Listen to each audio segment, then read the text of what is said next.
गंगा जमुनी तहजीब का मिसाल बना आजमगढ़ का नेवादा गांव। करीब 10 साल से मुस्लिम कब्रिस्तान की देखभाल कर रहे हैं श्रीराम प्रजापति। श्रीराम प्रजापति का कहना है, जब तक जिंदा रहूंगा कब्रिस्तान की सेवा करता रहूंगा। गंगा जमुनी तहजीब आजमगढ़ के निजामाबाद तहसील के एक छोटे से गांव नेवादा में देखने को मिला, जहां श्रीराम प्रजापति कब्रिस्तान की निःशुल्क देखभाल करीब 10 से 15 साल से कर रहे हैं। वहीं कब्रिस्तान में अनेक तरह के पेड़ पौधे लगाए जो कि सुंदरता का केंद्र बने हुए हैं।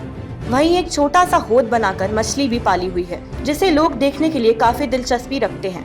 वहीं श्रीराम का कहना है कि लोगों को आपसी संबंध बनाकर रखना चाहिए, लोगों को साथ मिलकर चलना चाहिए। लाउडस्पीकर के दीवार पर उन्होंने कहा कि यह तो गलत है, आवाज तो सुबह सवेरे शाम हर गाड़ियों में होती है, तो सबको बंद करा देना चाहिए। सिर्फ मस्जिद की अजान से ही ध्वनि प्रदूषण नहीं होता। वहीं ग्रामवासी शबान ने कहा कि कब्रिस्तान की जो भी सुंदरता, जो भी पेड़ पौधे लगे हैं, वो सब श्रीराम प्रजापति की ही देन है। उनको पेड़ से इतना लगाव है कि बिना कोई सुनकर के करीब 10 साल से कब्रिस्तान की सेवा कर रहे हैं। तरह तरह के फूल पेड़ पौधे भी लगाए हैं जो लोग के मन मोह लेते हैं। वहीं इसी तरह के आपसी संबंध बनाने की बात कही शबान ने। कहा कि हमारे हिंदुस्तान की यही खासियत है, जहाँ हिंदू, मुसलमान, सिख, ईसाई सब लोग साथ में रहते हैं, साथ मिलकर चलते हैं। इसी तरह से रहना और चलना चाहिए। कुछ लोग इसमें राजनीति खबर डालकर अलग करना चाहते हैं, जो कि सही नहीं है। क्या नाम है आपका? श्री राम। तो ये कितने साल से आप ये कब्रिस्तान की देखभाल कर रहे हैं? कम से कम 10-15 साल से, 10 साल से ज़्यादा ही है। क्या सेवा करते हैं आप यहाँ पे? यही पेड़ पालो लगाते हैं, फुलवाड़ी वुलवाड़ी लगाते हैं, घास पास साफ करते हैं। क्या कुछ पेमेंट भी मिलता नहीं, है? कोई पेमेंट हमको नहीं मिलती है। आप अपने मन से करते हैं? हाँ, अपने खुशी से। मेरा खुशी है पौधा लगाने के लिए। हम बहुत खुश रहते हैं पेड़ पौधे से। कहीं कहीं देखा जाता है आपस में हिंदू मुस्लिम का लड़ाव, आजकल राजनीतिक हवा चली है, क्या कहेंगे आप इससे? इसके यहाँ ऐसी कोई बात नहीं है। यहाँ कोई ऐसी बात नहीं है, कोई लड़ाई झगड़ा नहीं है। यहाँ क्या संदेश देना सब लोग मिल के रहते हैं। क्या यहाँ संदेश देना चाहेंगे समाज को? अच्छा बोलेंगे, ऐसा ही चाहिए, इसी तरह रहे तो अच्छा है। सब लोग मिलजुल के रहें तो बहुत ही अच्छा बात है। हाँ। क्या आगे भी आप ऐसे ही सेवा करते रहेंगे? हाँ, जब तक रहेंगे तब तक तो करते रहेंगे, उसके बाद तो मालिक हैं। कि आपको कुछ लोग बोलते नहीं आपके समाज में? नहीं, हमको कुछ नहीं बोलते हैं। बोलेंगे क्या, कुछ नहीं बोलते हैं। ये कोई बोलते हैं पेड़ पौधा उधर लगाने जाते हो, इधर नहीं लगाते हो। हम जहाँ भी मिलता है जगह वहीं लगाते हैं। उनका छटैया कटैया कर देते हैं, अच्छी तरह से देखभाल करते हैं। हम उससे बहुत खुश रहते हैं पौधों से। श्रीराम प्रजापति जी हमारे गांव के ही मूल निवासी हैं और जिनको पूरा गांव और पूरा क्षेत्र प्यार से काका के नाम से बुलाता है और इनकी पत्नी को काकी कहता है। और काका दिल से भी बहुत अच्छे हैं और स्वभाव भी बहुत अच्छे हैं और पशु पक्षियों के साथ साथ पेड़ के भी बहुत प्रेमी हैं।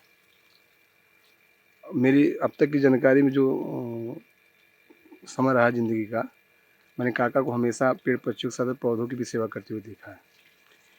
इनको धर्म से कोई लेना देना नहीं है। इनका सभी धर्मों से प्रेम है और ख़ास करके मुसलमानों के बीच में हमेशा रहते हैं और इनको किसी प्रकार किसी से कोई आपत्ति नहीं है। और कब्रिस्तान में जितने पौधे लगे हुए हैं, इनको अपने बेटों की तरह सींचते हैं और सुरक्षित रखते हैं। तो जो नफरती हवा रह के चली करती है, उस पर आप क्या कहेंगे? आपसी संबंध बनाने के लिए क्या संदेश देना चाहेंगे? हमारे गांव में तो इस तरह की कोई समस्याएं नहीं है कि आपसी सौहार्द किसी का बिगड़ा हुआ। यहाँ पे कोई भी त्यौहार हो, चाहे हिंदू का हो चाहे मुसलमान का हो, सभी लोग मिलजुल कर मनाते रहते हैं और एक दूसरे से भाईचारा रखते हैं। ये जो छोटी छोटी घटनाएं होती रहती है, तो जहाँ पर बहुसंख्यक अल्पसंख्यक की बात आती है, वहाँ पे छोटी छोटी घटनाएं होती रहती है, जिसको सरकार संज्ञान में लेकर हमेशा उसको सुलझाती रहती है। और हमारे यहाँ किसी भी प्रकार की अप्रिय घटना अब तक नहीं घटी है, न किसी के साथ कोई भेदभाव है। हमारे गांव की कब्रिस्तान की देखभाल पिछले तकरीबन 10 साल से श्रीराम प्रजापति इसी गांव के रहने वाले हैं। वो यहाँ कब्रिस्तान की देखभाल करते हैं और पिछले 10 साल से अगर देखा जाए तो जितने पौधे लगे हैं सब इनकी निगरानी में, और इनको पेड़ पौधों से बहुत शौक़ है। और आज भी कब्रिस्तान में जिस तरह से इस चलती लू पे फूल हैं गुलाब के और तमाम चीज़ के, उससे उनकी मेहनत तो दिखाई देती है। और ये काफ़ी वक्त से यहाँ रहते हैं और हर रोज़ यहाँ वक्त निकाल करके आते हैं, अपने पेड़ पौधों की देखभाल करते हैं, उसके बाद जो है जाते रहते हैं, आते रहते हैं। क्या इनको कोई पेमेंट भी मिलती है क्या? नहीं, हमारे गांव की तरफ से या कब्रिस्तान कमेटी की तरफ से कोई इस तरह का तो प्रावधान नहीं किया गया है इनको पेमेंट देने का, न ही इनसे कोई बात की गई है। इनका ये ज़ाती शौक़ है और आते हैं अपना पेड़ पौधे लगाते हैं, रहते हैं कब्रिस्तान में, और न ही ये पैसे की बात की है, न ही लोग उधर से हमारे गांव के लोग जो मुस्लिम कम्युनिटी है उनको पैसे देने की कोई बात कही है। इनकी दिली इच्छा से अपने ये करते हैं। हाँ, इनसे खुद मैंने भी कई बार इनसे पूछा कि कोई अगर आपको कोई पेमेंट वगैरह मिलती हो तो बताइए, तो कह रहे हैं नहीं हमको पेमेंट नहीं मिलती है, बस हमारा शौक़ है और हम पेड़ पौधे लगाते हैं और जब तक ज़िंदा रहेंगे तब तक इसकी सेवा करते रहेंगे, ऐसा इन्होंने कई बार कहा है। जो धार्मिक विरोध रह रहे कि उठे करते हैं, उस पर क्या कहेंगे आप आम पब्लिक को? नहीं, विरोध जो लोग कर रहे हैं वो उनको तो नहीं रोका जा सकता है, लेकिन ये हिंदुस्तान एकजहती का एक बहुत बड़ा मिसाल है। इसमें सभी हिंदू, मुसलमान, सिख, ईसाई सभी लोग मिल करके रहते थे, कभी इस तरह की कोई भावना नहीं होती थी। सरकार हमेशा आती है जाती है, अगर सरकार को लेकर के सभी लोगों के अंदर हिंदू और मुसलमान की भावना आ जाएगी तो इस तरह से मुझे लग रहा है कि ठीक नहीं है।